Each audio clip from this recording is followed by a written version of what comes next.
memperkenalkan pekerjaan Roh-Mu lebih dalam kehidupan mempelaimu, tubuhmu, gereja Tuhan di akhir zaman ini. Tuhan Yesus, kami rindu mengenal, kami rindu hidup di dalam dimensi kuasa Roh Kudus dan dalam kekudusannya yang tak henti-hentinya dalam hidup kami. Kami rindu dibawa masuk ke dalam alam di mana tidak ada lagi yang mustahil bagi orang percaya. Kami belum sampai pada taraf itu, tapi kami sedang menuju ke sana. Bagi keluarga kami, bagi orang-orang yang kami cinta, bagi generasi kami, dan orang-orang yang ada di tempat kerja kami sehari-hari. Kami rindu menjadi alat di tangan-Mu. Terima kasih Tuhan Yesus. Beri kami telinga yang dengar-dengaran, urapi kami, sembunyikan hamba di balik salib, sehingga Yesus selalu yang dipandang dimuliakan. Terima kasih Tuhan.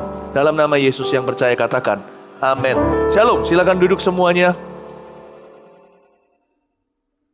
Menjelang Festival Kuasa Allah, jangan lupa tanggal 25 dan 26 April, jangan hanya datang satu malam, datanglah 2 malam berturut-turut, karena itu akan menjadi seperti kolam Bethesda yang sudah direnovasi. Bethesda, malaikat cemplung di dalamnya, goncangan pertama siapa masuk sembuh. Kalau yang ini, nggak perlu malaikat lagi, Yesus akan hadir di sana. Saya tahu banyak orang sudah disembuhkan di 18 FKA sebelumnya. Kali ini bukan hanya tidak beda, urapan itu akan naik dan meningkat. Berimanlah untuk setiap orang yang kita kenal, yang masih sakit, bisa jadi keluarga sendiri. Tetap berimanlah, kalau mereka belum disembuhkan, hingga hari ini kita berdoa. Berimanlah, percayalah, sesuatu pasti akan terjadi. Kebanyakan orang beriman, hingga hari hanya kita kurang iman. Mau beriman, berimanlah total. Saya beriman juga untuk banyak hal. Saya beriman untuk orang-orang yang ada di sekeliling saya. Jangan pada saat nanti pas FKA terjadi, lalu gak datang karena flu katanya. Bukannya justru flu harus datang. Gak, jangankan flu, lumpuh juga harus datang. Kayak kita percaya ini Bethesda yang direnovasi. Kita akan melihat mujizat terjadi. Katakan amin, beri tepuk tangan untuk Tuhan Yesus. Praise the Lord. Saya mau bicara soal Roh Kudus mempersiapkan hati Anda menuju FKA. Sesuatu yang sederhana aja. Saya beri judul 4 dimensi pekerjaan Roh Kudus di dalam diri kita. Nah, saya mengalami karya Roh Kudus sejak sangat muda, sangat dini. Saya masih ingat waktu umur 6 tahun kalau nggak salah. Ya betul, 6 tahun sebelum saya pindah ke Taipei, Taiwan dengan koko saya. Saya tinggal di rumah. Waktu malam hari tidur saya dapat penglihatan. Anak usia belia, saya dapat penglihatan. Saya ingat kok, sampai hari ini nggak pernah bisa lupa. Dan saya tahu detik itu Roh Kudus sedang berbicara kepada saya. Tapi saya belum mengenalnya secara pribadi. Saya hanya tahu tentang Tuhan Yesus dari gereja. Mirip seperti 12 murid Yohanes Pembaptis kan, yang ditemukan Paulus di Efesus. Kamu tahu nggak tentang Roh Kudus? Belum tahu kami tentang Roh Kudus. Lalu baptisan apa? Kamu dibaptis dengan baptisan apa? Dengan baptisan Yohanes Pembaptis. Maksudnya hanya sekedar roh agamawi. Jangan alergi dengan kata agamawi. Nggak semuanya salah kok, nggak semuanya buruk. Agama ya baik juga, tapi nggak cukup. Kalau kita mau masuk dalam sebuah dimensi kuasa Allah, benar-benar bekerja dalam hidup kita, memiliki agama saja tidak memadai. Jadi karena itu, saya mendapatkan penglihatan pada waktu itu. Saya nggak ngerti, nggak ada orang beritahu saya bagaimana harus menanggapi hal-hal seperti ini. Saya melihat batu karang. Saya nggak tahu, sekarang baru tahu itu batu karang. Batu itu besar sekali. Sedang menggelinding ke arah saya. Saya mau dilindas dengan itu. Nantinya saya tahu itulah batu karang yang teguh. Ku harus mati, dia yang hidup di dalamku. Nah, dan lalu saya ngalami dari waktu ke waktu. Saya masih ingat ada satu waktu saya di kamar itu seperti merasa merinding gitu. Waktu saya masih kecil, tiba-tiba saya nangis, saya merasa berdosa. Saya merasa saya orang berdosa pada suatu sore-sore hari. Saya masih umur berapa itu, masih kecil. Nah, saya nggak ngerti itu kuasa Roh Kudus. Hari ini saya tahu ketika ada KKR Yesus kemarin, KKR Triptuel anak segalanya. Anak kecil, sekecil-kecil itu sudah bisa seperti di Jakarta kemarin. Wow, hujan Roh Kudus terjadi. Itu anak-anak kecil dilawat Tuhan kemarin baru berapa minggu. Itu kecil-kecil ke depan itu saya kira mereka cuma ikut-ikutan lari ke depan. Firman yang saya bagikan sederhana. Kesaksian saya tentang neraka tidak boleh terlalu vulgar juga. Karena anak kecil gak boleh tahu banyak tentang kekerasan. Secukupnya, ala kadarnya. Tapi firman Allah cukup jelas saya ambil dari Wahyu pasal 20 kalau gak salah. Tentang, ya Wahyu 20 tentang maut, kerajaan maut. Jadi cukup berat bobotnya buat anak umur segitu. Tapi mereka ngerti semua tuh. Saya dikasih hikmat juga, dikasih kata-kata untuk bisa menjelaskan sesuatu perkara yang sifatnya akhirat begitu mudah dicerna sama anak itu. Kalau nggak Roh Kudus nggak bisa saya bicara dengan orang yang umurnya jauhnya beda sama saya. Nah, tapi Tuhan bekerja, anak-anak kecil itu menangis sesenggukan itu di atas, di sana. Wah, nangis. Sebentar lagi mereka semua berbahasa lidah. Tak lama kemudian 100% rebah. Itu 800 anak itu di lantai semua, boom sekaligus. Saya terkejut, Roh Kudus itu seperti ingin memamerkan kehadirannya, memamerkan bukan karena dia show off. Tapi karena begitu jarang orang bicara tentang dia. Yesus hingga harus khusus ambil satu pasal menjelaskan, dicatat oleh Yohanes pekerjaan sang penghibur. Kebanyakan orang lebih suka hanya beragamawi, datang ke gereja sudah, pokoknya tahu tentang Yesus. Tahu tentang Yesus tidak mengubah hidup kita. Banyak orang tahu tentang Yesus. Hanya only when we are yielded to the Holy Spirit, the Spirit of Jesus, that our life will be changed. Hanya ketika hidup kita berserah total sama Roh Kudus, Roh Tuhan Yesus itu baru kita diubahnya. Setan pun tahu Yesus, mereka tidak masuk surga. Jadi saya ajak kita untuk betul-betul hidup, mengerti bagaimana caranya Roh Kudus itu bekerja di dalam diri kita. Kita harus paham akan hal itu. Dan dia itu nyata. Nah, saya tahun 92 kenal Tuhan Yesus secara pribadi, dan itu pun karya Roh Kudus. Roh Kudus yang memberi, saya dilahirkan baru oleh Roh kan, oleh firman, bukan oleh darah dan daging. Namun setelah itu 3 tahun berjalan, kurang lebih sampai tahun 95, saya baru betul-betul paham pribadi itu nyata. Yang Alkitab katakan sebagai pribadi Trinitas ketiga Allah, pribadi Allah Tritunggal, pribadi ketiga. Itu bukan berarti the last is the least. Yang terakhir itu berarti yang terkecil. Enggak juga, Allah itu Esa. Tapi saya baru ngerti. Ketika tahun 95 saya mendapatkan baptisan Roh Kudus dengan tanda berbahasa lidah, itu hidup saya berubah total. Dari pemalu menjadi orang yang berani berbicara. Dari orang yang gagap kata-kata, nggak tahu gimana menaruh kalimat, diberikan kata-kata hikmat. Ini bukan saya. Dan saya tahu hidup saya berubah dari dalam. Ada sesuatu yang terjadi, sebuah mujizat terjadi dalam diri saya. Jadi jangan pernah remehkan baptisan Roh Kudus tersebut dengan tanda berbahasa lidah. Banyak di antara kita sudah malas berbahasa roh. Kita anggap itu apa sih, tidak ada artinya. Oh jangan. Alangkah baiknya kita jangan pernah bangun dari ranjang kita tanpa berbahasa lidah. 22 tahun ini saya kenal, 19 tahun minimal dari tahun 95 hingga sekarang. Kalau saya bangun tidur, pertama kali saya ucapkan adalah memuji Tuhan dengan bahasa roh. Saya lakukan itu. Saya tidak bangun dari tempat tidur saya sebelum saya berbahasa lidah sekian lama. Sampai hari ini tahu. Istri saya yang sebelah saya sudah terbiasa. Alarm clocknya pagi-pagi langsung sudah berbahasa lidah. Nah, saya juga kalau masuk ke dalam gereja, saya banyak berbahasa roh. Saya belajar melatih diri sendiri. Gunakan karunia itu, indah. Tapi setelah baptisan Roh Kudus itu ada pengalaman-pengalaman yang luar biasa setelah itu. Saya berada di Surabaya. Sebelum saya pergi ke Ungaran keesokan harinya, saya mendapatkan mimpi. Dalam mimpi saya, ada suara berbicara, terimalah Roh Kudus. Saya terkejut. Lalu Roh Kudus beritahu kepada saya, Tuhan Yesus memberi saya mandat. Mulai hari ini kalau kamu berdoa, melayani, jangan hanya berhenti sampai firman Tuhan. Jangan berhenti sampai memberi orang nasihat. Beritahu sama mereka kalimat yang Yesus lakukan sebelum Yesus diangkat, sebelum dia naik ke sorga. Ketika dia menampakkan diri kepada murid-muridnya, dia mengembusi mereka dan berkata, receive the Holy Spirit. It is Him. He is the agent of change.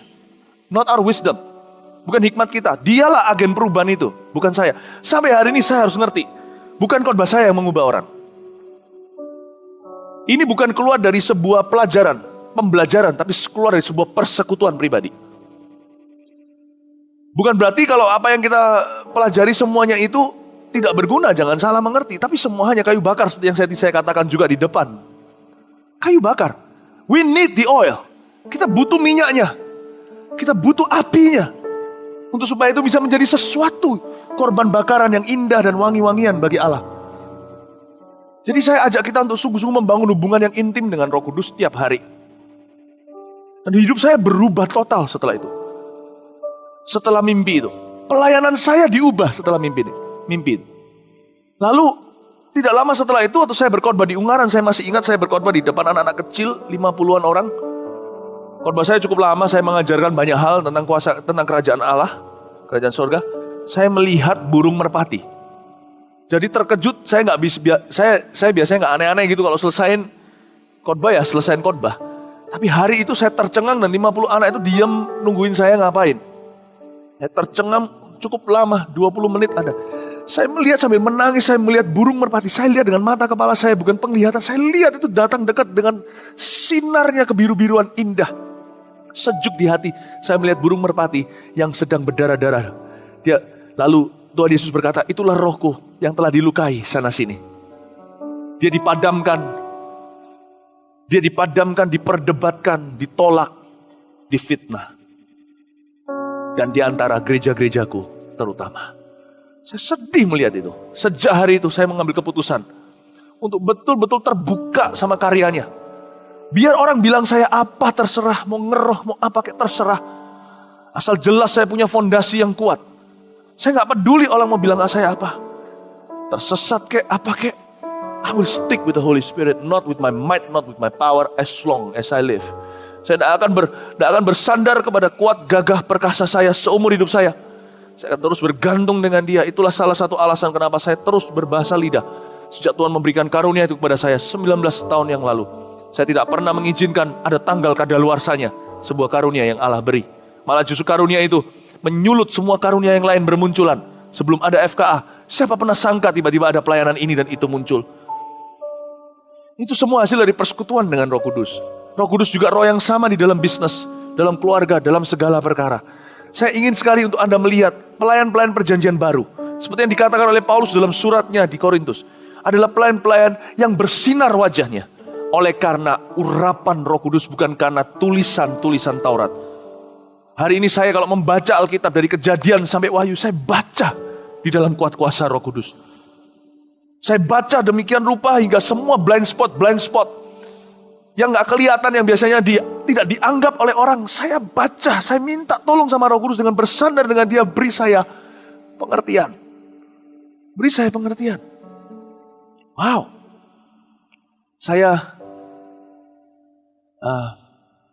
Saya betul-betul sejak hari itu hubungan saya dengan Alkitab pun berbeda. Dari Kejadian sampai Wahyu itu tak akan pernah sama. Saya ajak kita untuk mengerti gimana caranya, apa dimensi pelayanan Roh Kudus di dalam diri kita sebagai berikut. Kita buka 2 Korintus pasal yang ketiga ayat 16. Orang yang berkata aku penuh Roh Kudus lalu menolak perjanjian lama adalah orang yang bodoh. Justru dengan adanya Roh Kudus dan urapannya, perjanjian lama jadi jauh lebih dalam, menarik, penuh dengan pewahyuan. Hebat. Hari-hari ini saya lagi baca kitab bilangan lagi. Waduh, siap-siap deh kalau kita bilangan. Itu tahu nggak ya? Itu yang bikin persembahannya setiap kepala-kepala suku 12 orang. Itu berapa ons, berapa ini emas, peraknya, berapa kambing dombanya itu plek sama. Saya bilang, Tuhan ini kok habis-habisin halaman saja. Singkat saja dan sama dengan ke-11 lainnya. Seperti kita kalau tuliskan cuma dikasih oret-oretan begitu, dah sama dengan yang di atas, idem minimal. Itu diulang lagi sama 12 kali. Tuhan beritahu sama saya, Roh Kudus beritahu sama saya, don't skim it. Jangan baca cuma lewat itu. Tentunya gak perlu sampai juling melihat artinya apa. Tapi kalau kamu bisa lewati 12 itu berturut-turut, berarti kamu punya kesabaran cukup untuk melewati 12 apapun. 12 ujian apapun dalam hidupmu, 12 kali pun kamu akan bisa menang selalu dan melulu. Saya baca dan roh saya diubah. Pikiran saya mentok rasanya. Baca semuanya itu sampai kepada ayat sekian saya tahu, iya 5 kambing jantan. Udah tahu dari tadi dari ayat sebelumnya. Saya tetap baca. Tuhan bilang sama saya, di sini aku ajari kamu kesabaran. Roh Kudus jadi guru saya dalam segala kebenaran. Kalau kita punya Roh Kudus, kita akan baca perjanjian lama dengan pewahyuan di dalam roh kita yang tiada tandingannya. Untuk kita baca itu saya diajar sama Tuhan. Untuk bisa melalui apapun 12 kali. Dan lulus semua, lulus selalu. Dan menang melulu. Baik itu ujian maupun tantangan. Baik itu pelayanan atau apapun juga. Tidak ada lagi bagi saya yang namanya repetisi. Saya tahu bahwa Tuhan ajari saya untuk panjang sabar dalam segala sesuatu. Kalau saya ajarin aja tentang, saya ceritakan bagaimana Roh Kudus itu membuat indah. Roh Kudus itu bukan roh perjanjian baru, jangan salah. Dialah roh segala zaman. Waktu dunia dijadikan belum berbentuk, dia ada melayang-layang. Bersama dengan firman, firman itu berbicara, ada suara berkata, jadilah terang. Dia yang jadikan itu, dialah pencipta juga. Karena itu Roh Kudus disebut dengan atribut Allah dalam Allah Tritunggal. Oh, luar biasa. Kalau kita punya Roh Kudus ya, kan kita betul-betul melatih hubungan dengan beliau. Benefitnya itu gak keruan. Bener gak karuan? Dalam bisnis contohnya. My goodness. Tahukah Roh Kudus disebut sebagai roh yang memberitahu kepada kita apa yang akan datang? Yesus berkata di Yohanes 16. Coba kita tahu apa yang akan datang, kita selalu akan menang. Tak terhingga benefitnya orang yang mendekat kepada Tuhan. Tapi tentunya untuk kita dekat sama Tuhan pertama-tama gak boleh pikirkan benefitnya. Karena Tuhan itu pribadi. Itu yang membuat Roh Kudus terluka dari awal mulanya. Saya ajak kita, kebanyakan kita masih banyak, kalau kita gak sadari, gak hati-hati termasuk saya, lebih banyak conscious atau sadar dengan perkara-perkara yang masih kita lihat. Yang duniawi, yang sifatnya melihat ke kanan kiri. Jangan lupa, saudara. Kita yang hidup penuh dengan Roh Kudus itu, hidup dalam sebuah realita yang lebih besar di dalam diri kita daripada apa yang kita lihat di samping kanan kiri kita. Kalau kita hidup masih di bawah tekanan, kita masih hidup di bawah tekanan untuk berkenan sama orang, sama manusia. Orang pikir apa? Nanti yang sana lihat aku enggak. Kalau demikian caranya kita beribadah kepada Allah, baik di gereja atau di luar sana, maka kita tidak akan membangun perkenalan dengan Allah. Kita akan mengalami kesulitan untuk percaya. Karena hidup kita lebih banyak digerakkan dengan apa yang kelihatan, bukan apa yang tidak kelihatan maupun yang nampak. Tuhan adalah roh, kata firman Tuhan. Saya ajarkan pada kita satu hal, kita harus mengambil keputusan hari ini. Dipenuhi Roh Kudus itu sebuah privilege atau sebuah keistimewaan, sebuah apa ya? Tahukah dipenuhi Roh Kudus sebuah hak orang-orang percaya? Tapi tahukah bahwa dipenuhi Roh Kudus juga sebuah perintah? Janganlah kamu mabuk-mabukan dan berpesta pora, tapi hendaklah kamu penuh dengan Roh Kudus. Dalam bahasa Inggrisnya, be filled with the Holy Spirit. Sebuah perintah. It is an order. It is a new order of things. Bukan hanya sebuah perintah, itu sebuah tatanan yang baru. Orang yang penuh dengan Roh Kudus, hidupnya dituntun dan ditata oleh Allah dengan demikian rupa mengejutkan setiap langkahnya.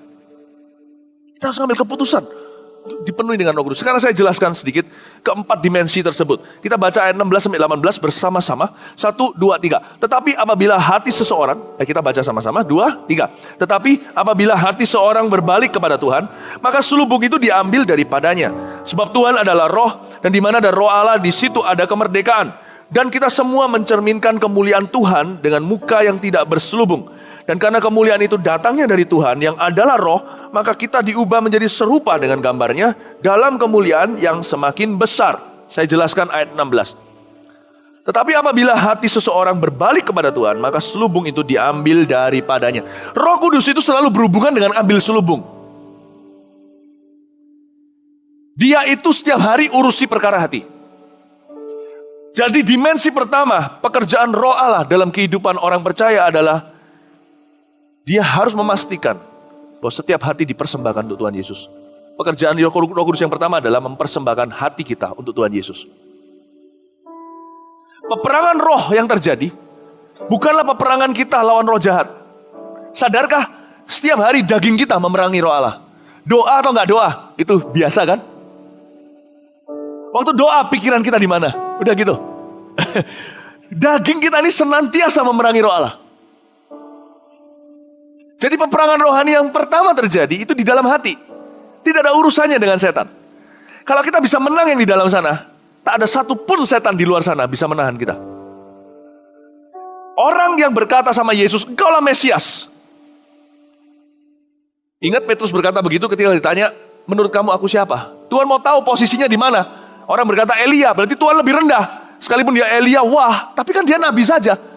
Orang berkata Yeremia, bla bla bla, tapi Petrus berkata, engkaulah anak Allah yang maha tinggi, berarti dialah yang tertinggi. Yesus berkata, wow, yang mewahyukan ini bukan manusia darah dan daging. Bapakku di sorga yang mewahyukan ini. Lalu dia berkata apa? Tuhan Yesus berkata apa? Di atas batu karang teguh ini, aku bangun gerejaku. Betul gak? Itu berarti di atas Petrus kan? Bukan. Berapa menit kemudian, Petrus kesetanan. Sampai Yesus harus sisihkan dia, bawa dia ke pinggir dan berkata, enyah kamu iblis. Saking penuhnya dengan setan, hari itu, khususnya di mulutnya, Petrus hendak mencegah Yesus melakukan tugas termulia. Karena Petrus kedagingan. Dia tidak mikirkan dari cara pandang Allah, dia pikirkan opini manusia. Apa yang manusia pandang baik. Hikmat orang yang menentang tanpa sadar kedengaran baik, namun menentang prinsip kerajaan Allah yang jauh lebih tinggi.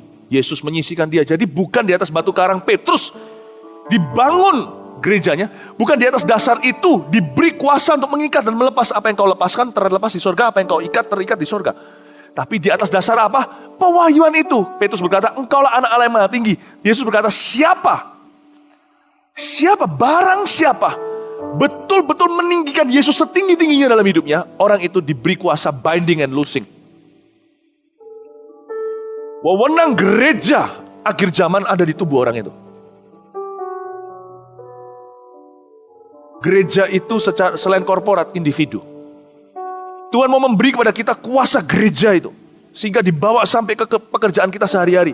Untuk kita punya kuasa untuk mengikat dan melepas. Kita harus sampai kepada pewahyuan Yesus kaulah Mesias.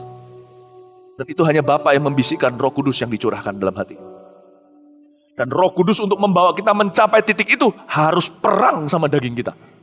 Karena kita selalu menantang dan menentang. Peperangan rohani pertama di hati. Sekali menang, apapun yang kau lepas di luar sana terlepas di sorga.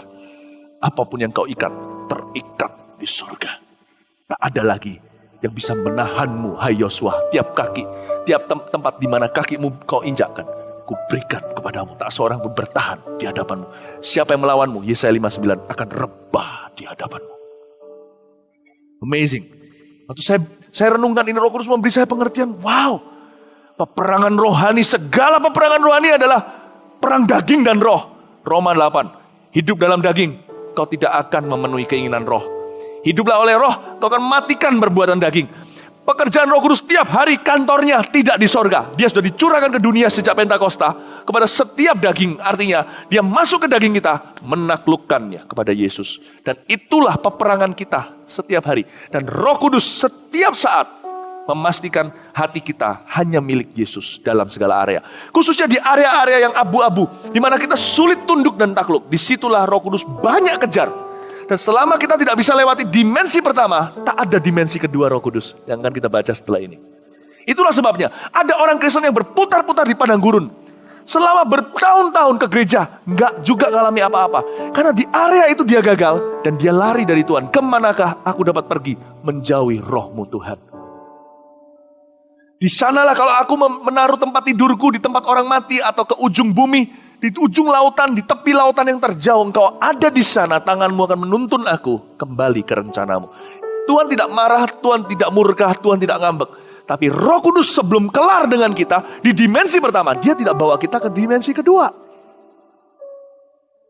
Dia nggak bawa. Roh Kudus itu tertib. Ini sekarang maksudnya, artinya tertib itu bukan berarti kebaktian kita seperti funeral atau seperti pekuburan orang mati. Tertib bukan berarti kita nggak boleh bersuka cita merayakan kehadirannya. Bukan, tertib dalam arti Tuhan itu tahu tatanan. Jadi kalau kita nggak mau dibawa, itulah sebabnya di antara dalam hidup kita, seperti seolah-olah hidup kita sudah stagnasi sejak beberapa bulan ini, atau beberapa tahun ini. Hati-hati untuk menilai sendiri, ya. Tetap harus dengar-dengaran dengan Allah, dan hati-hati jangan tergesa-gesa dari hari ke hari. Dengarkan waktu baca Alkitab, dengarkan tuntunan Roh Kudus. Saya yakin ada sebagian di antara kita yang hidupnya telah stagnasi berapa tahun ini, karena ada satu area kita lari dari Roh Kudus. Nah, mungkin soal pengampunan. Mungkin soal kerendahan hati, kesombongan. Mungkin soal keangkuhan. Mungkin soal sesuatu, ada sesuatu kita lari. Itulah sebabnya Daud berkata, supaya aku bisa terus berjalan dalam jalanmu yang kekal. Mazmur 139 dia berkata, selidiki aku Tuhan, lihatlah, point out to me any of my ways offends you. Tunjukkan kepadaku, apakah ada jalan di dalam diriku ini yang ofensif terhadapmu. Luar biasa loh. Daud berkata, supaya aku bisa jalan next, lanjut. Setelah perempatan ini, Tuhan tunjukkan padaku apa yang ngeblok aku untuk maju. Ini luar biasa. Jadi tugas Roh Kudus tiap hari dimensi pertamanya adalah mempersembahkan hati kita ini untuk Tuhan Yesus seorang. Roh Kudus itu cemburu banget. Sekarang ngerti ya ayat yang berkata dia memberikan rohnya kepada kita dengan penuh cemburu itu bukan berarti dia cemburuan. Maksudnya gini, Roh Kudus itu roh yang cemburuan sekali. Jadi dia begitu sensitif. Detik di mana seorang pengkhotbah contohnya mencari kemuliaan bagi dirinya, dia langsung mundur dan retreat dari pendeta itu. Gak peduli kalau dulu pendeta itu pernah membuat mujizat. Lihat, seorang nabi yang luar biasa dari Yehuda mengulurkan tangannya, meledaklah mesbah. Elia pun gak dipakai demikian rupa. Detik di mana dia kompromi, dia izinkan perutnya berbicara, bukan lagi hatinya pada Tuhan. Dia melanggar firman Tuhan, makan minum, padahal Tuhan suruh dia langsung kembali dari tempat di mana dia berasal. Detik itu juga dia dimakan singa. Roh Kudus tidak menyertainya lagi. Dia dimakan oleh dunia. Dunia ini bukan singa dari Yehuda. Dunia ini adalah singa lain yang memakan singa dari Yehuda. Kalau kita tidak hati-hati, sekalipun kita keturunan singa, kita sebagai anak singa yang akan mati dimakan dan dibantai oleh roh dunia. Kalau kita tidak kuat. Makanya itu tidak heran kan, ada banyak orang-orang Kristen setelah sekian lama ikut Pro M segalanya, jatuh lagi ke dosa lama, jatuh lagi ke pergaulan yang lama. Itu karena kita nggak hati-hati, bukan karena Tuhan tidak menyertai. We're not careful. We're not careful. Makanya ada ayat yang berkata, my soul follows hard after thee. Jiwaku itu mengikutmu dengan keras. Keras itu bukan kekerasan. Maksudnya aku harus keras kalau melawan arus loh. Aku harus sungguh-sungguh. Aku harus bulat hati. Jadi Roh Kudus itu begitu cemburu. Detik di mana contohnya kalau semuanya saya ini tidak lagi mengarahkan mata kepada Yesus tapi kepada saya. Roh Kudus gak punya anak emas loh. Dia langsung retreat dari saya. Dia gak meninggalkan saya. Dia padam dan duka. Itu maksudnya dia cemburuan. He only wants Jesus lifted up. Itu harus jelas. Roh yang datang setelah aku, kata Yesus berkata seperti ini kan. Roh ini, penghibur ini, dia akan memuliakan aku. Dia bahkan akan berbicara dari dirinya. Apa yang dia terima dari aku, diberitahukanlah kepadamu. This is amazing. He only wants, dia hanya akan bergerak dengan satu syarat dan satu itu saja. Salib pun tidak menebus syarat ini ditiadakan. Justru salib memberikan tujuan yang jauh lebih jelas mengapa syarat ini ditegakkan. Dia harus makin bertambah, ku harus makin berkurang. Nama Yesus saja disembah, ku di baris paling belakang. Bukan kalau ke gereja di baris paling belakang, pilih dulu yang di depan. Maksudnya yang dalam hidup. Bila Yesus ditinggikan dan salibnya ditegakkan, pasti dia menarik semua orang datang kepadanya sekarang. Ketika penyaliban Yesus, kenapa gempa bumi? Mau tahu kenapa? Karena Bapa dan Roh Kudus sepakat. Kenapa Bapa memilihkan untuk putranya itu penyaliban? Bukan hanya karena itu adalah hukuman yang paling kejam, tapi salib melambangkan peninggian. Meskipun ditinggikan untuk dimatikan, tapi peninggian. Dan sejak hari itu, ketika Yesus dibangkitkan naik ke atas, Roh Kudus juga sepakat. Hanya ketika Kristus ditinggikanlah, aku akan bekerja dalam diri orang. Hanya ketika Yesus memiliki hati seseorang, aku akan leluasa membawa rencana Allah di dalam kehidupannya. It is very simple. Nobody is special, only Jesus. Make that clear, settle that. Selesai, no question asked. Amin. Jadi tugas daripada Roh Kudus adalah mempersembahkan hati kita untuk Tuhan Yesus. Karena itu kita melulu dikejar di area itu. Pernah gak ngerasa begitu? Melulu itu terus. Kita gak beres nih. Katakan soal hubungan. Kita tidak memperlakukan istri kita dengan cara yang lemah lembut dan bijaksana. Kita kasar, kekerasan dalam rumah tangga. Lalu kita datang membawa amplop perpuluhan kita. Tapi ketika kita angkat, hati kita gak enak. Roh Kudus beritahu, aku bukan mau itu. Itu ya memang engkau sedang melakukan kehendakku. Tapi jangan lari dari yang abu-abu itu. Roh Kudus terus kejar. Atau bisa jadi, kita adalah suami yang begitu baik hati. Menyediakan pada istri semua yang dia butuhkan, termasuk sepiring berlian. Tapi kita tidak benar soal keuangan. Waktu kita mencintai, Roh Kudus kejar itu. Kamu gak benar loh soal uang. Dikejar sama Roh Kudus. Dikejar. Kenapa? Bukan karena dia ingin persembahanmu. Dia ingin hatimu. He wants your heart. He has a job. His greatest job on earth. Pekerjaan Roh Kudus terbesar di dunia ini. Bahkan bukan menemplak orang-orang berdosa, tapi memuliakan Yesus. That is his greatest job. You make sure you and I know this. Tahu ini. Misi Roh Kudus terbesar kelihatan ketika mereka berbahasa lidah di bicurahan Pentakosta. Apa yang terjadi? Murid-murid semuanya memegahkan perbuatan Tuhan. Langsung kita tahu. Hal pertama, buah kedatangan Roh Kudus dengan cara spektakuler seperti itu, hanyalah Yesus ditinggikan semakin tinggi lagi. Jadi dia akan kejar apapun dalam hati Anda dan hati saya yang belum milik Yesus. Sampai kita mati itu akan dikejar sama dia. Kalau tidak gitu, Roh Kudus adalah roh penasaran. Dan dia tidak pernah jadi roh gentayangan. Dia akan mengejar. Jadi dengan kata lain, apabila kita cepat menyerahkan hal itu kepada Tuhan, maka sesungguhnya kita sedang menghemat waktu kita sendiri.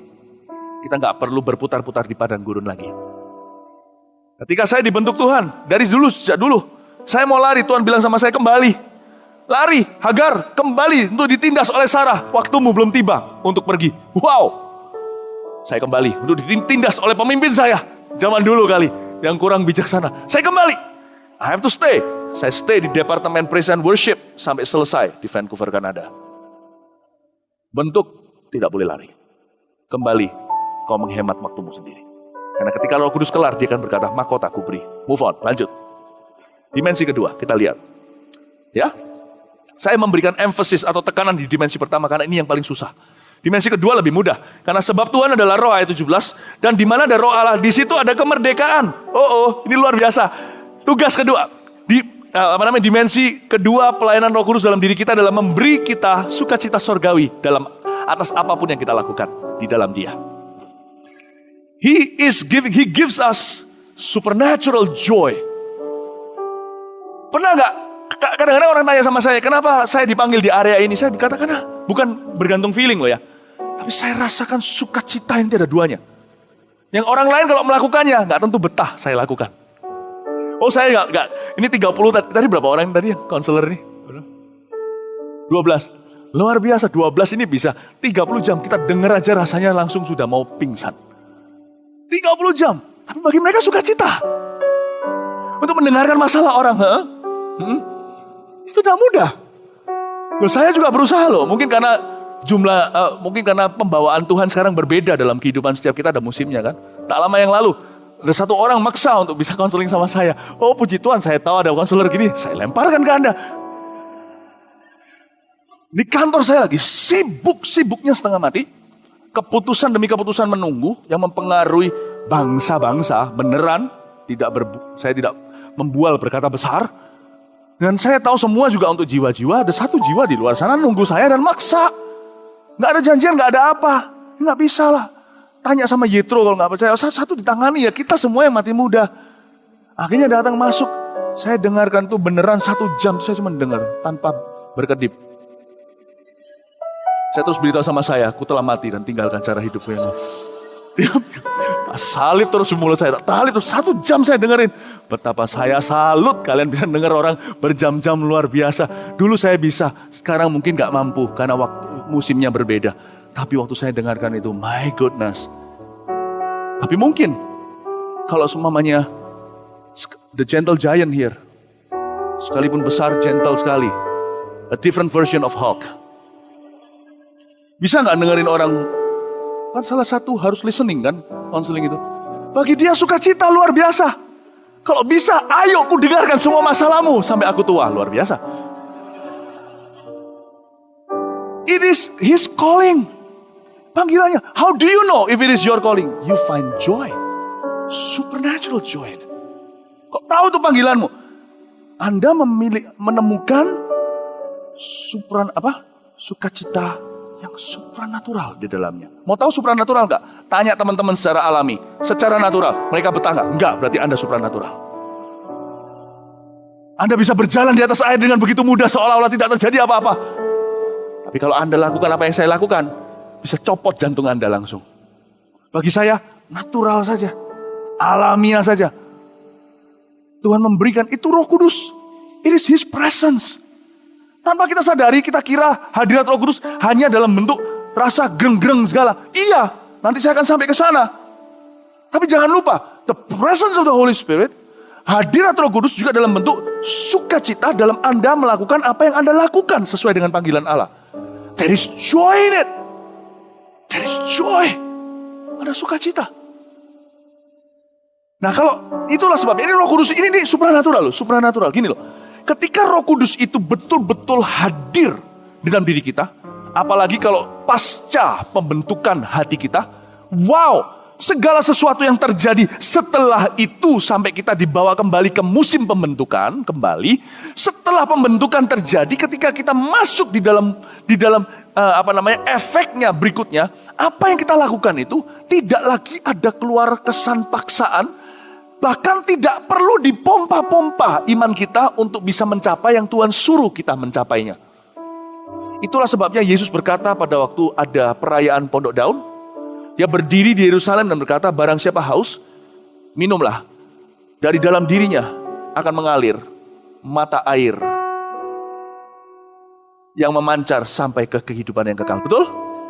Ayo, bedanya pompa dan mata air apa? Pompa itu gini loh, dipompa dari luar. Just mata air itu nggak ada yang mompa, keluar lumber dengan bebasnya. Bedanya kalau Roh Kudus itu hadir dalam kehidupan kita, diundang, bekerja atau tidak adalah kalau kita ini tinta kita berlumeran dengan tinta hitam daripada hanya penanya tinta merobek kertas tanpa isinya. Itulah anak-anak Skewa. Dalam nama Yesus yang Paulus beritakan, keluar! Setannya sempat tergertak.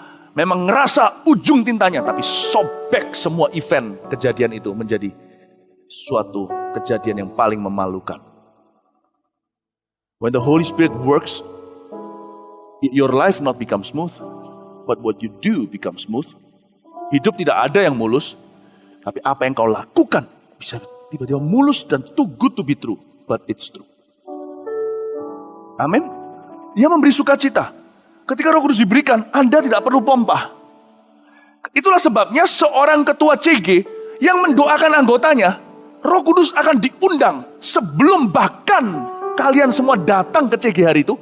Sudah ada doa puasa terlebih dahulu. Katakan pemimpinnya yang bayar harga, lalu ajak beberapa anggota yang terbeban. Waktu hadir, Anda akan lihat perbedaan dengan yang tidak dipersiapkan. Yang lainnya perlu dipompa, ayo mimpin, pompa. Tiba-tiba yang di sini keluar jamaah Allah. Orang-orang bisa terbeban sendiri. Orang-orang bisa berlomba. Orang-orang bisa sukacita melayani. Orang-orang bisa tergerak untuk bawa jiwa. Tak ada pompa. Hanya mata air yang memancar terus sampai kehidupan kekal. Itu perbedaan ministry yang pelayanan yang dikatakan di 2 Korintus 3.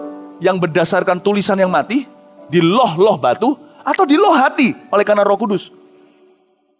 Itu sebabnya doa-doa perlu dipanjatkan. John Sung adalah hamba Tuhan yang dipakai sebagai obor Allah di Asia. Ini orang luar biasa. Saya pelajari, waktu saya belajar biografinya, saya selidiki. Suatu hari Roh Kudus memberitahu pada saya untuk ambil satu buku yang waktu itu ada di rumah seseorang, saya pinjam. Padahal covernya gak menarik. Satu sinyo-sinyo dengan gambaran tangan orang, bukan foto beneran. Rambutnya pun rambut kuno zaman Tiongkok dulu. Tapi Roh Kudus beritahu sama saya, ambil buku itu.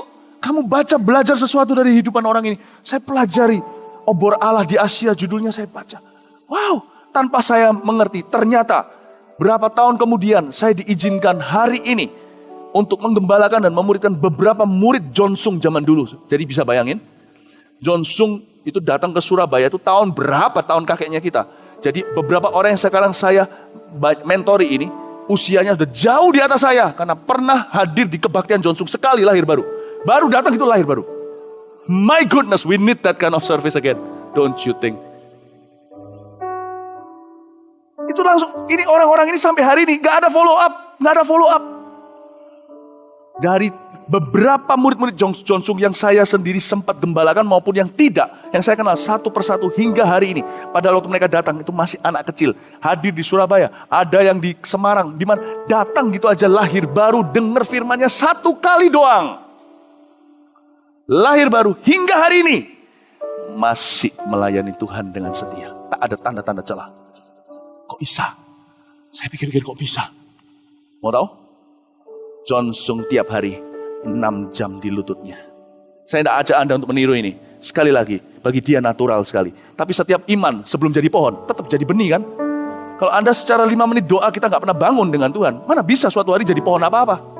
Jangan bandingkan ini pohon beringin, ini pohon kelapa. Setiap pohon beda-beda.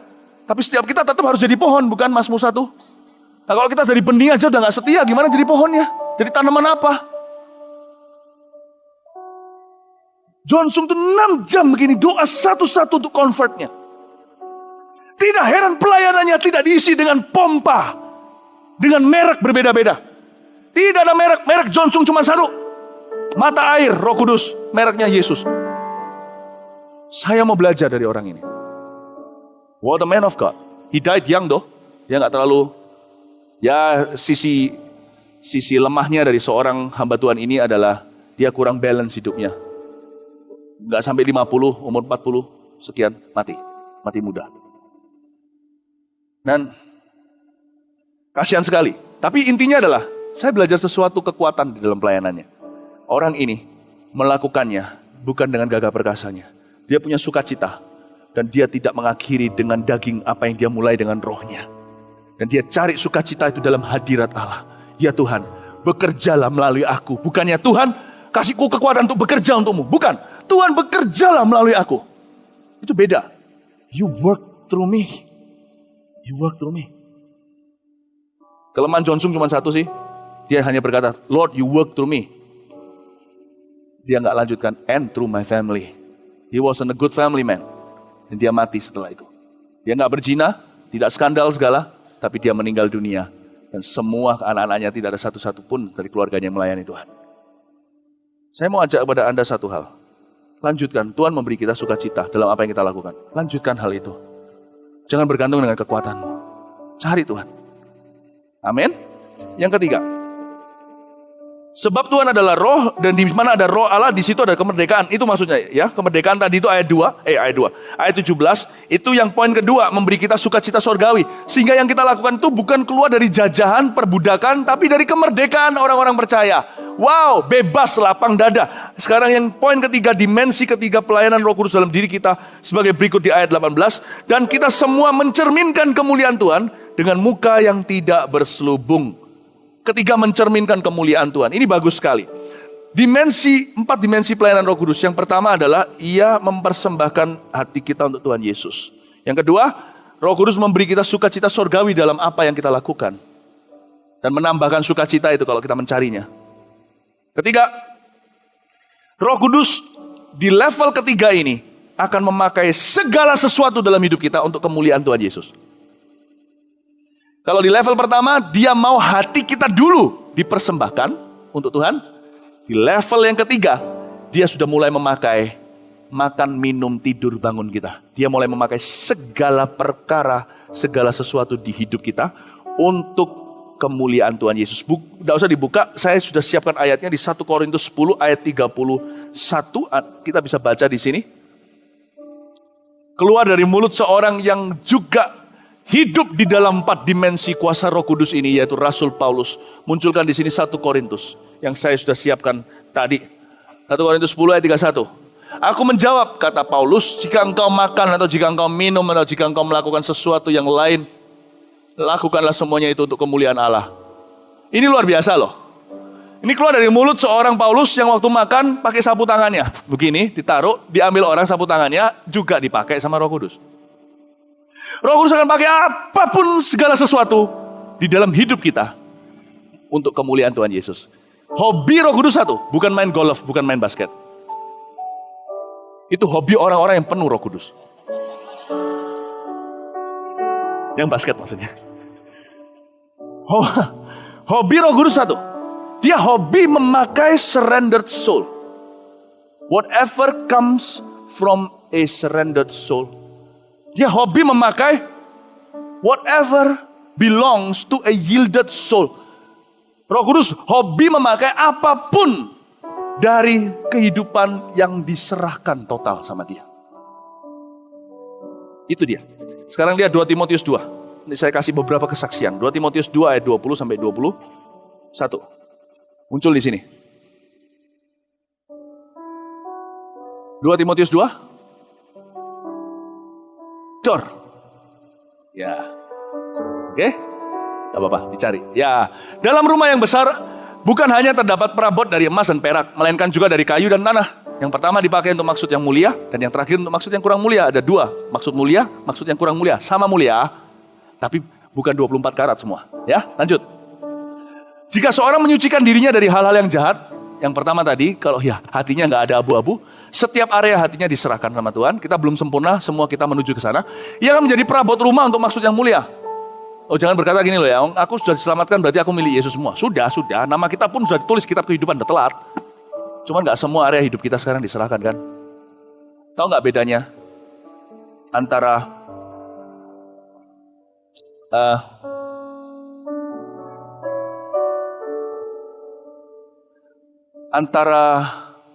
holiness and sanctification?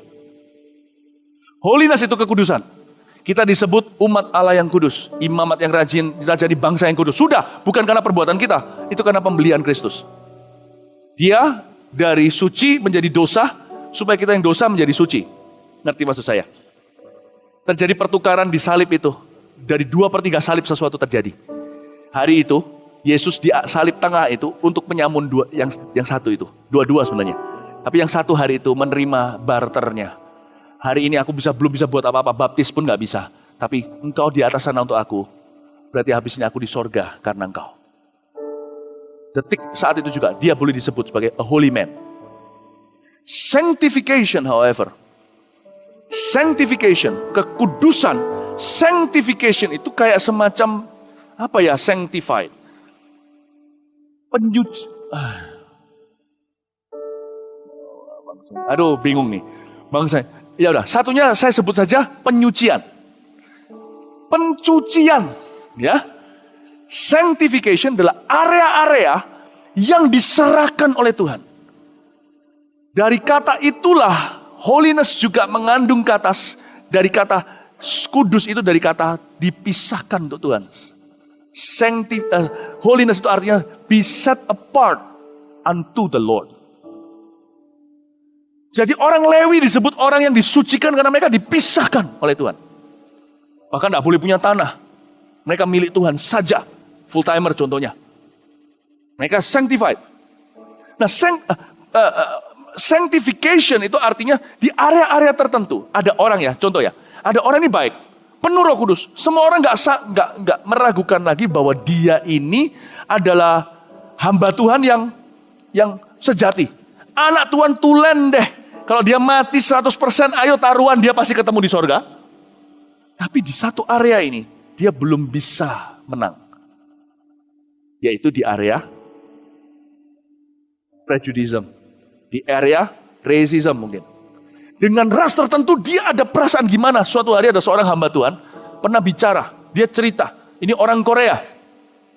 Dia sudah dipakai Tuhan segala, tapi suatu hari ketika dia dipanggil sama Tuhan, seperti Yunus kepada Ninive, dia dipanggil Tuhan untuk melayani orang Jepang. Kita sama Jepang, ya udah lupa. Orang Korea jauh lebih mendendam. Nggak suka sama Jepang. Sehingga hari ini di Hong Kong pun di jalanan kadang-kadang masih ada protes anti Jepang. Kalau Anda pergi ke sana kebetulan jalan-jalan ya, ada orang-orang itu, saya mikir-mikir lagi seperti mau pukul dahi kepala saya di depan mereka. Alamak, udah lama terjadi, ya sudahlah, maafkanlah. Sampai sekarang masih berkata orang Jepang jahat dan sebagainya, ditunjukkan koran-koran atau ditunjukkan foto-foto dari zaman perang dulu. Sudahlah yang lalu anak-anak muda Jepang sekarang loh. Saya pergi ke sana kemarin, Tokyo, Hokkaido semuanya. Udah nggak tahu papa mamanya ngelakukan apa kok. Anak-anak Jepang sekarang nggak ngerti semuanya tentang sejarah itu. Ya, jadi waktu terjadi begitu, saya mikir, ya orang-orang Hong Kong, orang-orang China masih ada yang benci dengan Jepang, apalagi kalau dipicu dengan pulau kecil itu. Nah sekarang orang-orang Korea tidak kalah sengitnya. Mereka sangat-sangat mendendam. Khususnya generasi yang lebih tua. Mau tahu apa yang terjadi enggak? Dia cerita ketika Tuhan utus dia ke Jepang. Ketika orang Jepang datang untuk minta dilayani, dia langsung muncul aslinya. Di area itu aslinya. Area yang lain sudah dibersihkan sama Tuhan. Dia berkata, I hate you. Kaget dia. Dia berkata, waktu tiba-tiba muncul orang-orang Jepang hamba Tuhan itu. Dia berkata, I hate you. Dia kaget. How can I a pastor hate somebody? Bagaimana saya ini seorang hamba Tuhan bisa benci seseorang. Tapi puji Tuhan, Roh Kudus menang di dalam dirinya. Orang itu mau merendahkan hati, dia rendahkan dirinya dan minta saudara-saudara seimannya, hamba-hamba Tuhan dari Jepang itu untuk mendoakan agar hatinya berubah. Maka orang-orang Jepang itu tidak tanggung-tanggung, mereka yang kenal firman Tuhan basuh kakinya, terjadi pembasuhan kaki, terjadi pemulihan, dia peluk-pelukan dengan orang Jepang. Dan setelah itu gerejanya orang-orang Korea sempat dipakai untuk menerobos, dan hari ini orang-orang Kristen Jepang salah satu benihnya adalah dari Korea. Bayangin, itu di satu area dia masih rasis. Dia masih rasis. Karena di dalam hatinya belum dibersihkan sampai sedalam itu. Dalam area hidup saya, ada banyak hal yang Tuhan masih bisa masuk lebih dalam. Tapi selidiki aku ya Tuhan, aku mau lebih. Ketika daerah itu dibersihkan, kuasa Tuhan semakin nyata di dalam hidup saya. Orang lain yang menikmatinya, bukan saya seorang. Itu kerinduan kita. Area mana hari ini? Yang pasti, jangan yang dangkal ya.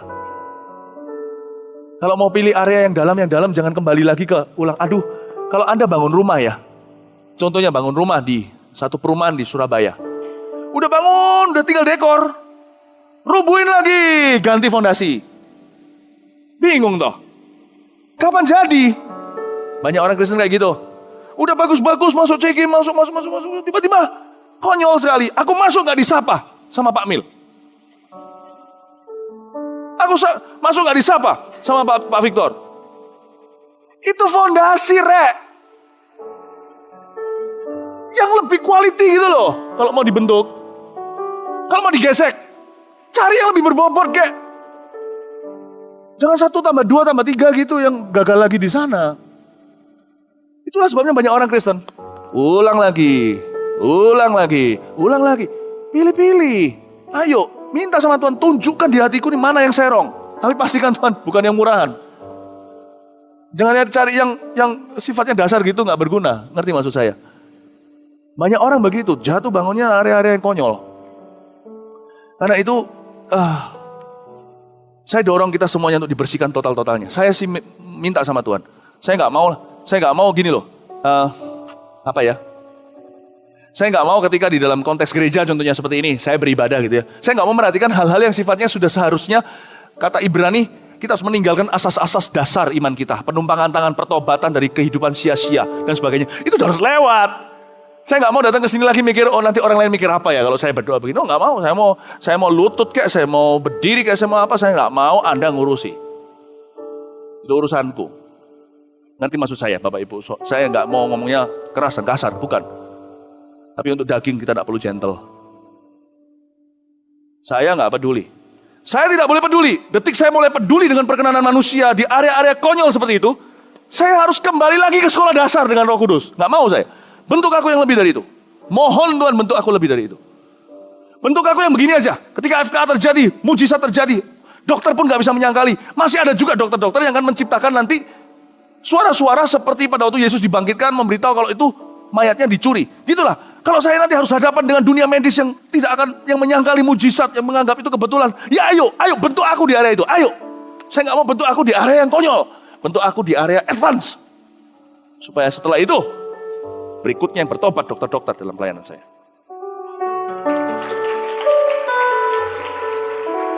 Bedakan, itu bukan keangkuhan. Itu pilihan. Hidup itu memilih battlefield atau medan perang apa yang kau mau hadapi. Pilih gordennya, pilih karpetnya, pilih tackle-nya, pilih sendiri bangunan seperti apa yang kau mau dibangun. Dengan jerami dan kayu, atau dengan perabot mulia dari emas dan perak. Amin. Roh Kudus akan mulai pakai segala sesuatu dalam kehidupan kita. Nah, di sini di area ini, saya ceritain sedikit ya. When my soul is yielded, waktu hati saya itu mulai betul-betul berserah. Itu aneh loh. Tuhan itu kayak seperti mau memberitahu suatu pesan. Aduh, saya banyak sekali cerita benar untuk kemuliaan Tuhan, tapi nggak habis-habis saya ceritakan saking banyaknya. Tapi bagi saya mau lebih banyak lagi. Saya masih haus dan lapar akan Allah. Kami pergi jalan-jalan ke mall contohnya. Nggak ada pikiran pelayanan, cuman mau refreshing saja. Ketemu sama jemaat. Bawa papanya yang bukan kenal Tuhan. Contoh saja. Lalu kenalan, basa-basi biasa. halo dan sebagainya, selesai. Gak pernah sangka bahwa itu berarti apa-apa. Ternyata saya diberitahu nantinya.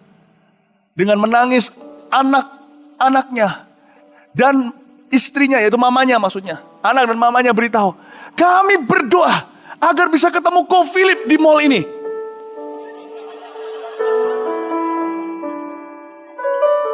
Sebab papa tidak pernah mau ke gereja. Papa mengeraskan hati, tidak percaya. Papa itu tidak percaya sama semua gereja. Tapi terakhir-terakhir ini, kok gak keberatan dengar khotbahnya Ko Philip.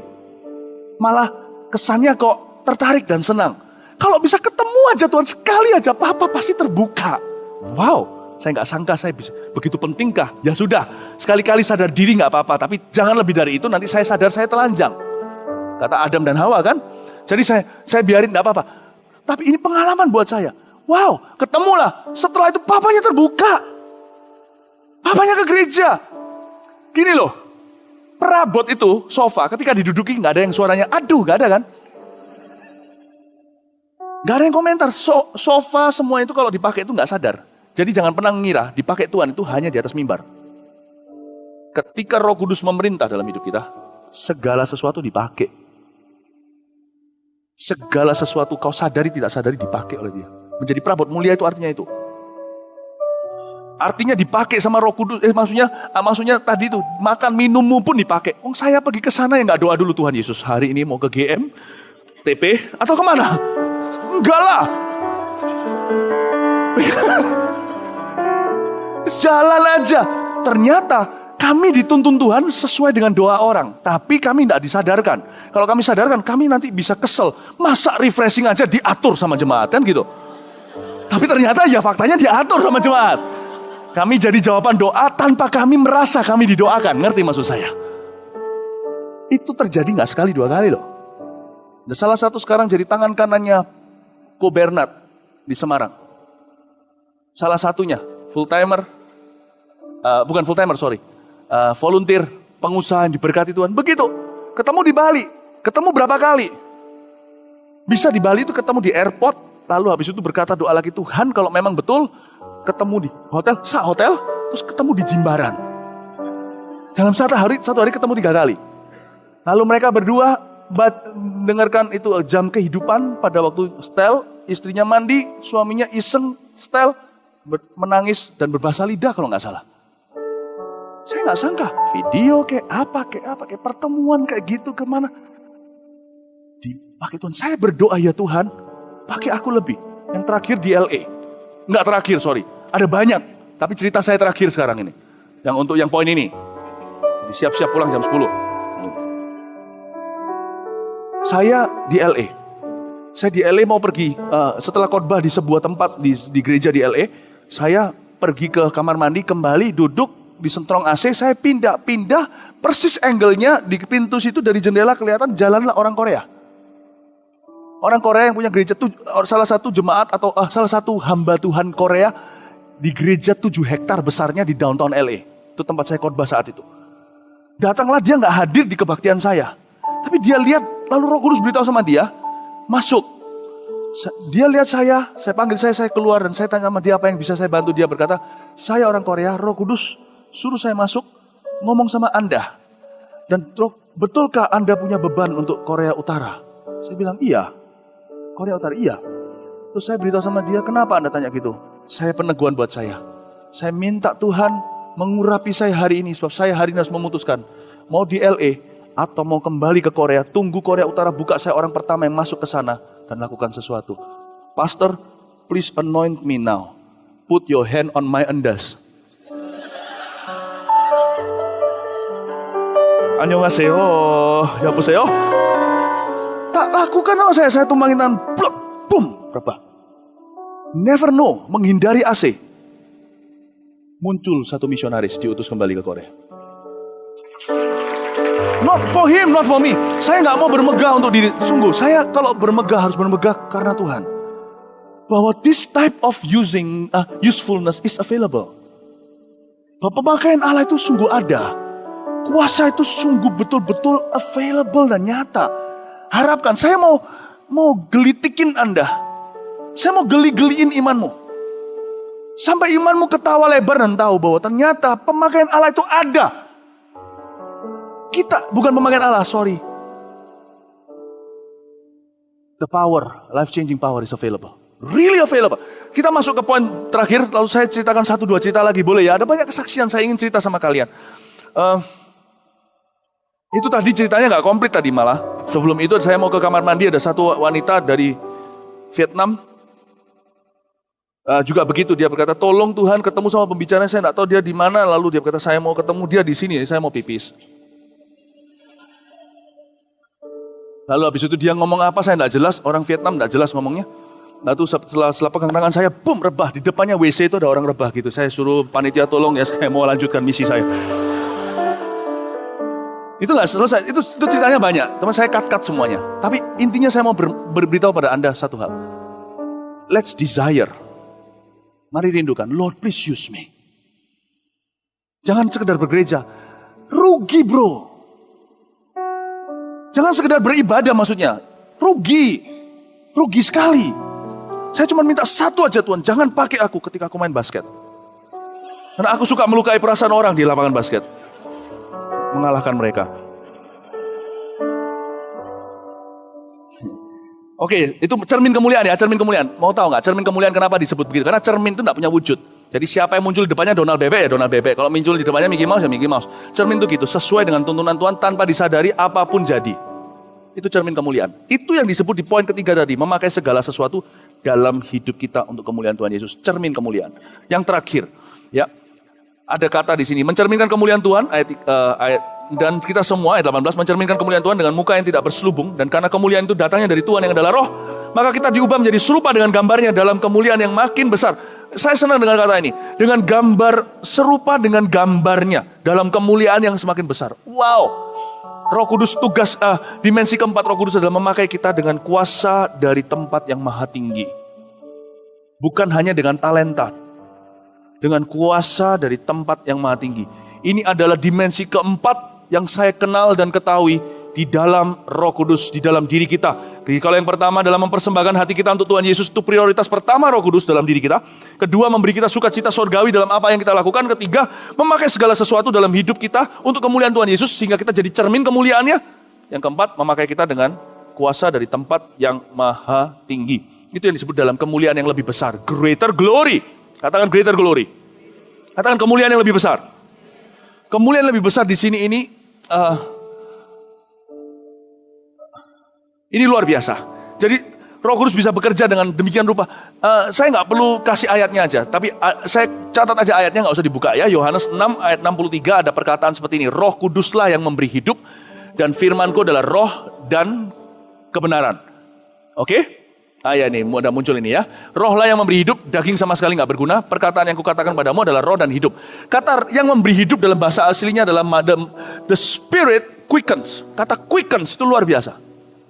The spirit quickens. Kata quickens itu dari kata quick atau mempercepat. Seperti Elia bisa berjalan di depan keretanya Ahab. Lebih cepat dari kuda. Elia itu berapa horsepower? Jangan hitung Roh Kudus berapa horsepower. He created horses.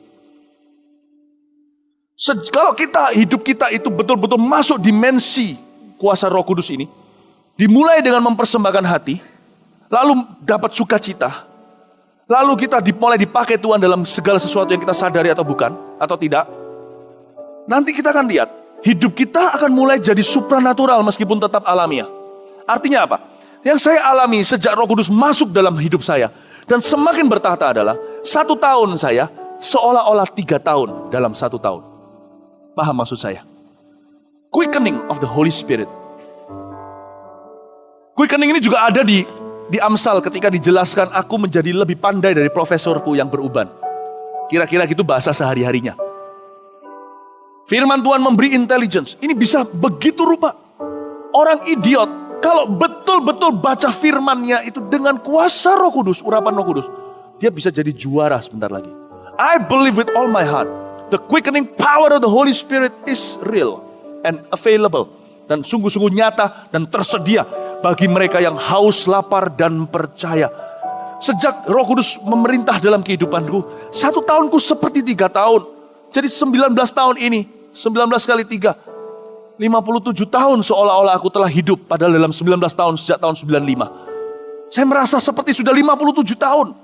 Kalau ketemu sama teman-teman yang lama, kalau mereka tidak maju dalam Tuhan, kita akan bisa merasakan, jangan sombong, jangan tunjukkan, kita merasakan bahwa mereka sudah ketinggalan, jauh di belakang kita. Roh Kudus adalah roh yang canggih. Dia cepat sekali. Quickening of the Holy Spirit. He quickens and he slows down. Yesus ketika di kuburan, kan dia tidak bisa beraksi lagi karena Tuhan Yesus sudah mati. Pada hari ketiga dibangkitkan, bukan? Kenapa kok nggak bau? Sedangkan Lazarus hari keempat aja ketika Yesus suruh buka kuburannya, semua khawatir, tak terkecuali cici-cicinya khawatir. Nanti kalau dibuka bau sekali, sudah 4 hari. Yesus kenapa nggak bau? Kain kafannya juga nggak bau. Roh Kudus slows down or stopped the process of decaying. Dia menghentikan proses pembusukan tubuh seorang mayat, tak terkecuali anak Allah yang hidup. Karena dia manusia 100% waktu itu. He slows down, he stops, he quickens as well. Dia juga yang membuat Elia berjalan lari begitu cepat mendahului Ahab. Roh Kudus yang sama. Roh Kudus bisa membuat hidup satu orang 40 tahun. Berputar-putar di padang gurun. Merasa selamanya forever. Tuhan juga bisa membuat hidup satu orang 40 hari. Senilai hidup orang lain 40 tahun. He quickens. He quickens your business. He quickens you. Dia mempercepat. Dan gak cuman itu. Kuasa dari Yang Maha Tinggi itu juga. Yohanes 16 ayat 8-11 itu bicara tentang gimana dia menginsafkan dunia akan dosa. Saya berkali-kali mengalami mengecap kuasa yang adikodrati. Dan saya rindu lebih. Paham maksud saya? Saya merindukan lebih. Merindukan lebih. Khususnya di dalam hal menemplak dunia ini akan dosa. Beberapa kali dalam hidup ini, saya pernah mengalami tanpa berbuat apa-apa, Roh Kudus menemplak orang-orang di kanan kiri saya. Di Bandung pernah, di Surabaya sini pernah di sebuah penjara. Dan yang juga salah satunya waktu di Ungaran. Waktu itu Tuhan templak orang-orang yang ada di sana. Boleh saya ceritakan satu aja lalu selesai ya? Boleh ya? Oke ya? Satu aja. Ya. Thank you ya. Nah, saya ceritakan satu ini dengan tujuan begini loh. Saya sekali lagi ingin menggelitik Anda. Menceritakan cerita-cerita yang seolah-olah dari planet lain. Karena kita hidup terlalu biasa. Agar kita tidak merasa aman, puas sampai di sini saja. Turun dari doa di Ungaran, Jawa Tengah. Kami berdoa, ada satu season of prayer, ada satu musim berdoa. Turun. Tiba-tiba ada anak-anak muda di halaman depan gereja, cukup panjang, itu cukup dalam, maksudnya cukup jauh. Itu berkumpul semuanya, anak-anak jalanan kali. Mereka kumpul semuanya. Satu persatu masuk, menangis di jamaah Tuhan, bertobat, terima Yesus. You want to know what happened? Salah satunya memberitahu kepada saya. Dan dalam nama Yesus saya ngomong ini. Betul-betul gak ada maksud sama sekali untuk menonjolkan diri. Saya hanya ingin memberitahu kepada Anda bahwa kuasa seperti ini betul-betul ada. Kemuliaan lebih besar itu memang ada. Kalau Anda mencarinya, Anda akan terkejut. Yeremia 33. Aku memberitahu kepadamu kalau kamu berseru kepadaku. Kalau kamu tidak puas sampai di sini, aku memberitahu kepadamu apa yang kamu belum tahu. I'll give you hidden treasure, hidden power you've never had before. Sebuah kuasa tersembunyi dari berabad-abad. Yesus itu, dia adalah pengharapan dengan kemuliaan. Kolose. Dan salah satunya memberitahu kepada saya, kami semua melihat wajah Anda bersinar. Satu-satu masuk. Dan itu sesudah itu terjadi kebangunan rohani berbulan-bulan lamanya. Di antara orang-orang yang bertobat. Di antaranya sekarang adalah pendeta-pendeta kita. Salah satunya yang dulu pernah gembalakan di Pontianak, Benny namanya. Itu melihat wajah bersinar. You will never know. Kita gak akan pernah tahu kalau wajah kita bersinar. Harus orang lain yang berberitahu. Kuasa Tuhan itu terjadi demikian rupa. Kakak sepupu saya, waktu di Bandung, tidur satu kamar, saya berdoa. Semalaman kelepak-kelepak begini. Besok paginya dia pergi, dia mandangin saya dengan pandangan gak enak. Waktu dia kembali lagi, dia cerita sama saya, Ti, panggilan saya waktu itu, Titi. Jangan awas panggil saya begitu. Dia bilang, gak tahu kenapa semalaman Koko ini merasa orang paling berdosa tidur di sebelah. Karena kebetulan saya nginepin di kamarnya dia. Gak ada kamar lagi, yang lainnya sepupu yang lain. Dan dia beritahu, saya merasa kotor berdosa. Ada apa dengan kamu, Ti? Saya malah tanya, ada apa dengan saya? Saya bilang, ada apa dengan kamu kok? Tidak sampai 15 menit kemudian, dia sudah berlutut di lantai, menangis terseduh-seduh dan berbahasa lidah. Tidak sampai 45 menit kemudian, om tante saya dan seluruh keluarganya terseduh-seduh. Dan termasuk om saya langsung berbahasa lidah di tempat. Don't clap your hands. Saya mau beritahu dulu. Saya beritahu, hari itu I come face to face with a power foreign to me. Saya menghadapi berjumpa dengan suatu kuasa yang bagi saya seperti dari luar angkasa. Saya nggak tahu ini apa. Saya nggak bicara satu patah kata. Itu orang nggak tahan di samping saya bukan karena saya maha suci. No. Saya banyak kelemahan dan kekurangan. Tapi satu hal, waktu kita mau dibentuk Tuhan, menyerahkan semuanya. Kita belum tentu sempurna. Dan waktu kita tahu ada kuasa seperti ini, kita haus dipakai lebih. Tuhan akan mendengar doamu dan dia akan memakaimu lebih. Dan Tuhan akan memberimu, menunjukkan padamu kemuliaan yang lebih besar yang belum kamu tahu. Kalau Anda menginginkan. Nah, sekarang boleh tepuk tangan. Mari kita semua bangkit berdiri. Mari kita berdoa. Terima kasih ya Tuhan. Oh haleluya. Haleluya. Oh Lord, thank you Jesus. Maafkan saya agak molor sedikit ya. Untungnya besok Minggu. Jadi besok kita nggak kerja. Terima kasih ya Tuhan Yesus. Jangan lupa 25-26 di FKA bawa banyak jiwa. Di sini juga 26 nantinya ke FKA kan semuanya kan? Betul ya? Oke Lord, thank you Lord Jesus. Makasih ya Tuhan. Roh Kudus, hamba minta kepadamu, muliakan Yesus lebih lagi dalam hidup kami. Tuhan Yesus, tambah-tambahkan dimensi takaran daripada hadirat kuasa-Mu di dalam kehidupan kami. Hamba mohon Tuhan bekerja dengan cara-Mu yang paling heran dalam kehidupan kami. Jemaat Pro M khususnya, beri kehausan hati, hausan lapar akan Kau. Kami tidak mau biasa-biasa jadi orang Tuhan. Rugi. Really. Apapun yang kami lakukan bukan bersandar dengan Roh Kudus, itu ujungnya tak ada buah. Roh Kudus, oh Tuhan terima kasih. Kami mohon tangan Tuhan bekerja dalam kehidupan kami. Terima kasih ya Tuhan. Thank you Lord.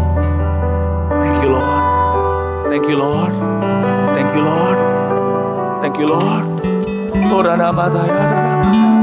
Thank you Lord. Thank you Lord. Shanana mata kapata kapata. Inamara mata kaya rana mata ya. Shanana mata ya rara mata. Oh ramata ya shanana. Pakai kami lebih. Pakai kami lebih. Greater glory, greater glory, greater glory. Kemuliaan yang lebih besar yang belum kami ngerti dan ketahui. Greater glory Lord Jesus. Greater glory. Kemuliaan yang lebih besar lagi. Oh ramadaya nana namaya shanana mata kara mata kara mata kaya namaya. Greater glory Lord. Greater glory. Greater glory Lord Jesus. Greater glory Lord. Kemuliaan yang lebih besar. Tunjukkan pada kami Tuhan. Kemuliaan lebih besar itu. Kemuliaan Yesus. Gak apa-apa bawa kami ke gunung tinggi. Kami mau bayar harga. Bawa kami untuk melihat perubahan wajah Yesus. Ketika jubahnya menjadi putih. Lebih putih daripada semua deterjen yang bisa cuci. Kami mau melihat perubahan itu. Kami mau melihat Yesus dari angle yang berbeda. Kami mau melihat Yesus dari sudut pandang yang tidak sama mulai hari ini. Orang apa bakar hati kami. Oh Tuhan, biarkan apa yang hamba sampaikan ya Tuhan kena ke kayu api. Biarkan di mulut hambamu ini firman ini keluar layaknya seperti api yang menyambar. Dalam nama Yesus. Orang mana ya nama ya sana nama. Inana nama ya nama kaya sana nama. Orang mata kama ya sana nama kama lama ya sana nama. Inamara mata kama ya sana nama. Orang mana lama ya sana nama kama ya sana nama kama ya nama. Oh, nama kama ya nama kama nama nama.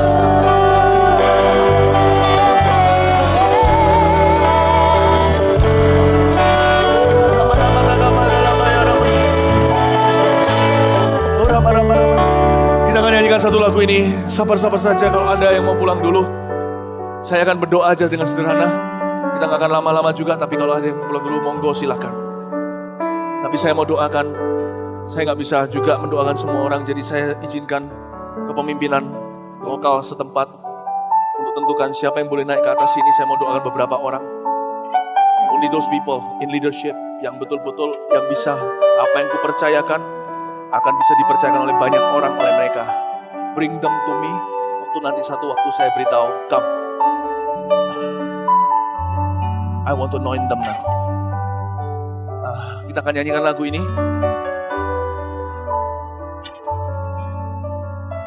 Dan bawa pemimpin-pemimpin itu, kalian yang milih siapa yang harus maju di sini dulu. Nggak bisa doain seluruh jemaat. Saya nggak tahu kategorinya apa, dalam CG atau di dalam kepemimpinan tim apa, nggak tahu.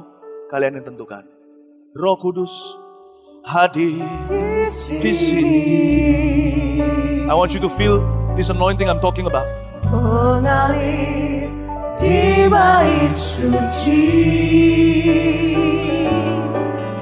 Perkara ajaib pun terjadi. Semua tim leader bisa maju ke depan.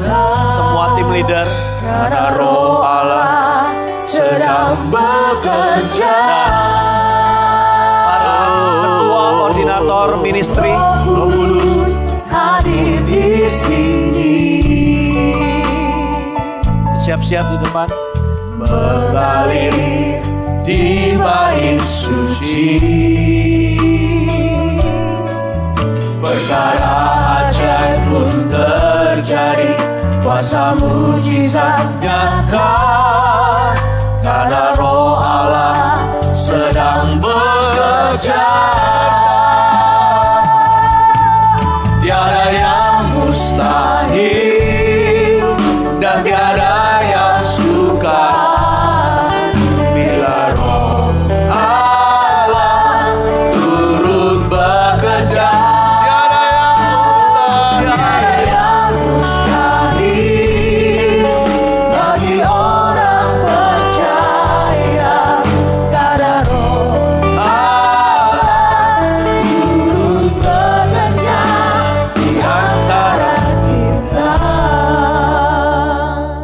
Artinya impartasi?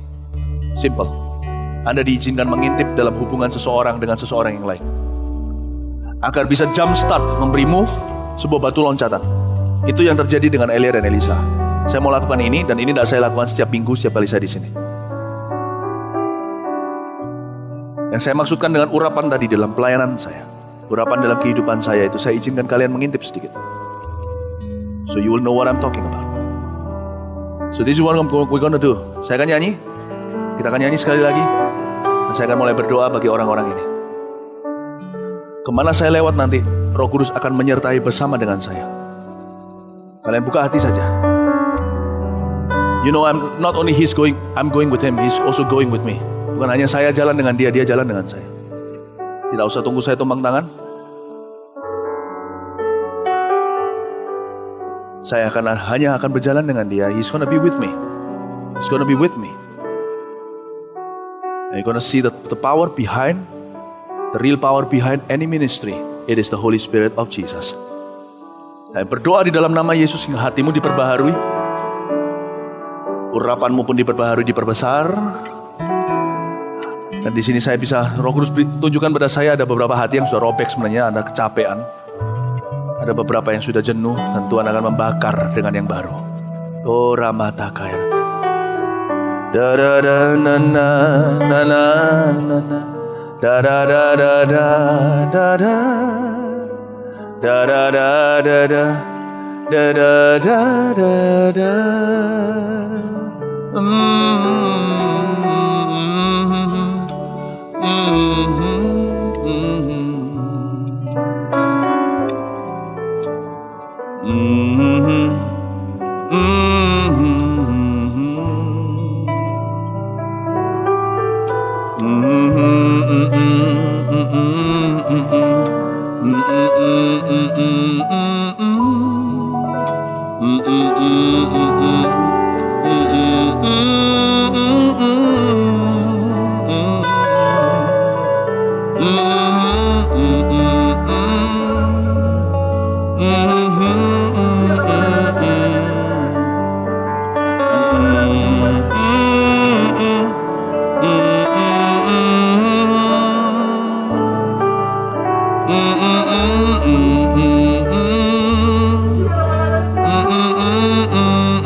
Nyanyikan dengan lembut, Roh Kudus hadir di sini. Kudus hadir di sini. Dear Holy Spirit, I want to do this just for one reason. To introduce to your people a new dimension. I've known this dimension. So you're not going to show me. You're going to show them. We're going to show them. I pray for the spirit of revelation, spirit of power, spirit of sanctification and holiness. Roh Kudus hadir di sini. Roh Kudus hadir di sini. Mengalir, mengalir di bait suci. Wherever I walk, Lord Jesus, Ajaib pun terjadi. just bless your people, my Lord, I pray. Just bless your people. Karena Roh Allah Sedang bekerja. tiada yang Mustahil dan tiada yang suka bila Roh Allah turut bekerja. tiada yang mustahil Tiada yang mustahil bagi orang percaya. bagi orang percaya. Karena Roh Allah turut Tiada yang mustahil. Tiada yang mustahil dan tiada yang suka bila Roh Allah turut bekerja. Tiada yang mustahil bagi orang Percaya. Karena Roh Allah turut bekerja. Tiada yang mustahil. Tiada yang mustahil dan tiada yang suka bila Roh Allah turut bekerja. Tiada yang mustahil bagi orang percaya. Karena Roh Allah turut bekerja. Ya, Tara kita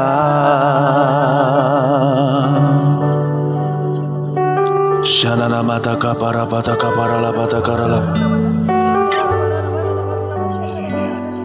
Mari kita semua angkat tangan kita. Thank you Lord. Ora mara mata kaya. Ora mara maya sakara maya.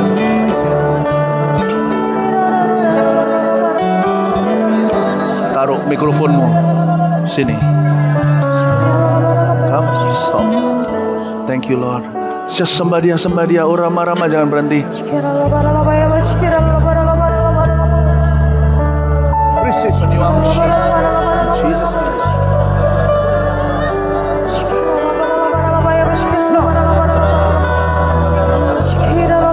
Turut bekerja, tiada yang mustahil dan tiada yang suka bila Roh Allah turut bekerja.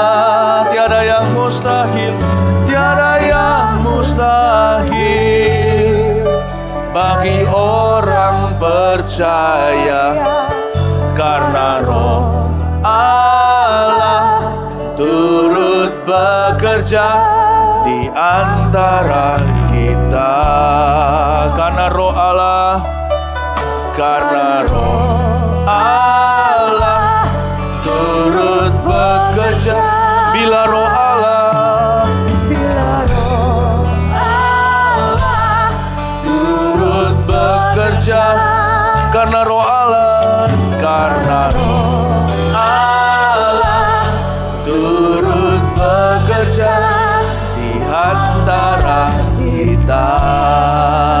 Kita beri tepuk tangan bagi Tuhan Yesus. Haleluya. Terima kasih Tuhan. Bapa dalam sorga, ada sesuatu yang terjadi ketika kami masuk ke hadirat-Mu hari ini. Khususnya para pemimpin yang dipanggil ini. Ya Tuhan, hari ini Engkau memberitahukan sebuah dimensi di mana kami perlu tekun untuk menggali. Terima kasih Tuhan, Kau membukakan wawasan. Bukan hanya 3 dimensi hidup ini, 4 sekaligus Kau buka. Kami mengerti hari ini ya Tuhan, kami baru membangun pelayanan dan apa yang kami lakukan dengan fellowship yang erat dengan seorang pribadi yang tidak kelihatan. Nah, mulai hari ini ya Tuhan, bakar kembali hati. Aku tahu ya Tuhan, ada hati-hati yang telah diubahkan. Air sejuk telah dicurahkan ya Tuhan dari sorga. Thank you Tuhan. Terima kasih, api yang keluar dari mulut hamba-Mu kena ke kayu yang sesungguhnya. Terima kasih untuk apa yang Kau lakukan dan kerjakan hari ini. Kami mau mulai hari ini segala sesuatu kami lakukan untuk kemuliaan nama-Mu. Kami mau lakukan segala sesuatu untuk kepentingan-Mu. Kami mau hati kami sepenuhnya menjadi milik-Mu dalam suka duka, dalam kurang maupun lebih, dalam kaya maupun miskin. Hati kami tidak mendua, tidak berpaut pada hal yang lain. Kami mau totalitas dengan Tuhan. Kami tidak mau lagi memperhatikan hal-hal yang sifatnya duniawi, hal-hal yang sifatnya tidak perlu kami perhatikan. Kami mau memperhatikan apa yang Tuhan suruh kami untuk benahi. Terima kasih ya Tuhan. Kami bersyukur kepadamu. Ya Tuhan, terima kasih ya Bapa. Materaikanlah, bukan hanya bagi orang-orang yang maju ke depan ini, tapi semua orang yang hadir hari ini ya Tuhan, belajar sesuatu. Roh Kudus yang seringkali kami abaikan, sekarang kami mengerti dia adalah pribadi yang hidup, yang berjalan dengan kami, bukan hanya kami berjalan dengan dia. Jalanlah dengan kami, pegang tangan kami. Kami minta ya Tuhan, hari-hari ke depan Kau bawa kami kepada kemuliaan yang lebih besar. Mau melihat pekerjaan karya-karya yang tidak pernah kami bayangkan bisa terjadi sebelumnya terjadi dalam hidup kami. Kami mau lihat mujizat-mujizat-Mu yang nyata ya Tuhan Yesus, agar dunia tahu dan percaya bahwa Engkau Yesus adalah Tuhan dan di atas segalanya. Terima kasih Tuhan. Kita akan menerima doa berkat. Silakan. Terima kasih Tuhan. Mari kita angkat tangan kita bersama-sama. Terima kasih ya Tuhan untuk kuasa Roh Kudus-Mu di tengah-tengah kami. Karena kami tahu ya Tuhan, bukan kami harus memompa lagi ya Tuhan, tapi biar Roh Kudus menjadi mata air di dalam kehidupan kami. Dan mata air ini keluar ya Tuhan, menjadi berkat buat banyak orang. Angkatlah tangan-Mu di mana Engkau berada hari ini. Terimalah berkat Tuhan. Biar damai sejahtera Tuhan selalu bersama-sama dengan Kau. Kuasa Roh Kudus beserta dengan diri-Mu kemanapun Kau berada. Kau akan menjadi mujizat di tengah-tengah lingkungan-Mu, di tengah-tengah saudaramu, di tengah-tengah tempat kerja-Mu. Tuhan akan memakai Engkau terus lagi di dalam kehidupan-Mu dengan dahsyat, dengan luar biasa. Kami berdoa ya Tuhan Yesus, hamba-Mu berdoa untuk setiap jemaat-Mu diberkati Tuhan, untuk naik dan tidak akan turun, jadi kepala dan bukan jadi ekor. Dan apapun yang kami perbuat pasti akan berhasil. Di dalam nama Tuhan Yesus yang terima berkat Tuhan katakan amin. Beri tepuk tangan yang meriah bagi Allah kita.